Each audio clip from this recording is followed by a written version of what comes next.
Olá a todos, tudo bem? Nessa breve aula eu vou dar a introdução sobre um tema muito importante para os estudos de todos, que é o trabalho. E não é possível entender o que é trabalho hoje sem se compreender o que era o trabalho antigamente.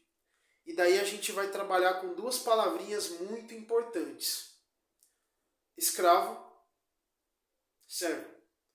Se a gente voltasse lá na antiguidade, e se a gente pudesse ver como funcionava a sociedade egípcia, como eram as sociedades da Mesopotâmia, a Babilônia, né, a Assíria, a Judéia, ou na Grécia, que tanto influenciou o chamado mundo ocidental, que vem dar origem depois no Brasil, por exemplo.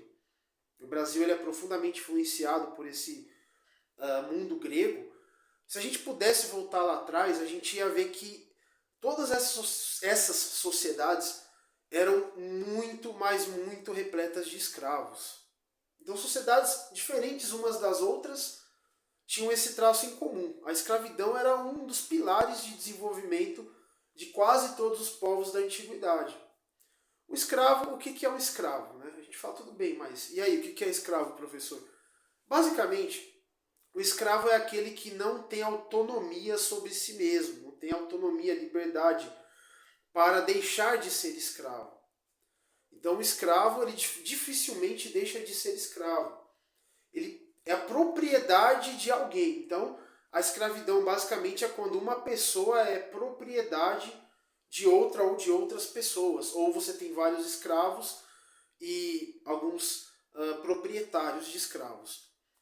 Se na antiguidade isso era muito comum, na Idade Média isso começa a enfraquecer, porque surge uma nova forma de se trabalhar, de modo geral. E aquele que deixa de ser escravo, quando entra a Idade Média, quando começa a Idade Média, e aí eu falo para vocês tomarem muito cuidado com generalizações em relação à Idade Média, porque foi um período de mais ou menos 1000 anos, envolvendo vários povos, várias línguas, várias culturas. Mas de modo geral, a forma de trabalho mais comum era a forma da servidão. Então, como que funcionava em linhas gerais? Havia o senhor de terras, os senhores de terras, em geral eram nobres, e havia os servos. Bom, a maior diferença entre de um servo para um escravo é que o servo ele gozava de muito mais liberdade. Então esse servo ele fazia acordos com o senhor de terras, o senhor feudal, e aí vem a palavra feudalismo, que a gente não pode esquecer dela, porque o feudalismo e o sistema de servidão estão juntos, estão unidos.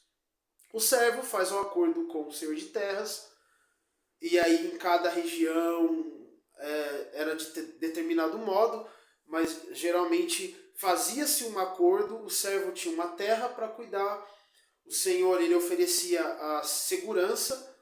Então, por exemplo, os nobres, que eram o poder das armas, né, representavam o poder das armas na Idade Média, os nobres eles tinham a propriedade e eles cuidavam da segurança da propriedade. E o servo administrava, cuidava, então haviam artesãos, haviam camponeses, e toda a produção se dava em âmbito rural. E ali havia muito mais liberdade do que na época da escravidão. Se pudéssemos voltar na Grécia Antiga, veríamos que o escravo ele tinha pouquíssima liberdade. Já na Idade Média, ele já goza de uma liberdade maior porque ele pode negociar com o senhor de terras. Mas é óbvio que sua vida ainda é bastante difícil, uma vez que quando você não tem o controle total da propriedade, você não pode mandar na terra como você deseja. Isso perdurou por mais ou menos 1000 anos, até que com o fim da Idade Média veio o Renascimento, e aí acontece uma contradição que vocês têm que prestar muita atenção, porque se por um lado aumenta-se a demanda pelas liberdades individuais, direito à propriedade e todo esse tipo de questão, vai voltar com muita força o fenômeno da escravidão. Então temos aí uma contradição, uma época de muitas contradições. É o começo da era moderna. E não confundam com a era que nós estamos, que é a contemporânea.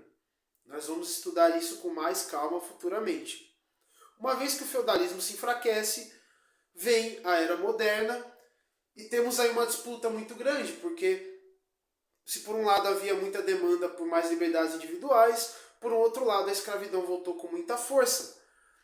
E principalmente na era dos descobrimentos, e aí chega o Brasil na história, porque o Brasil está nascendo nesse contexto. E nesse contexto a escravidão voltou com tudo em praticamente todo mundo.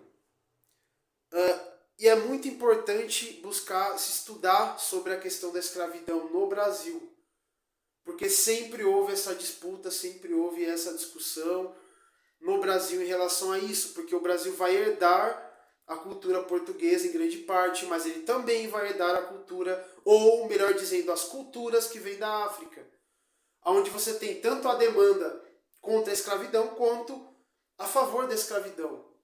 Muitos dos escravos que para cá vieram, eles já eram escravos na África. Outros já eram livres na África e se tornaram escravos no Brasil. Então nós temos aí uma fase muito mais difícil de se entender, por isso que é importante sempre pesquisar todos os dados possíveis sobre a questão da escravidão no Brasil. Afinal de contas, todo esse estudo sobre trabalho, sobre escravidão e servidão devem ser compreendidos com o olhar brasileiro, da nossa cultura, da nossa história. Bom, o capitalismo é um tema também muito importante para se entender o trabalho hoje em dia. E esse tema a gente vai abordar futuramente, mas tenha em mente essas 3 palavrinhas: escravo, servo e trabalhador. E é isso que nós vamos focar nas próximas aulas, o trabalho no mundo contemporâneo. É isso aí, pessoal. Muito obrigado. Tchau!